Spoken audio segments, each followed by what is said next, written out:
Senden sadece dikkat istedim. İstedim sevilen olum yolunu gözledim.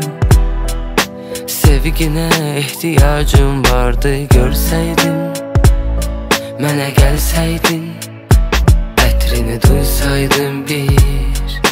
Həyatımı, zamanımı, ürəyimin açarını sənə verdim.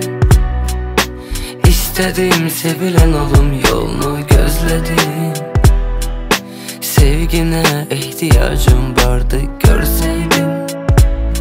Mənə gəlsəydin, ətrini duysaydım bir.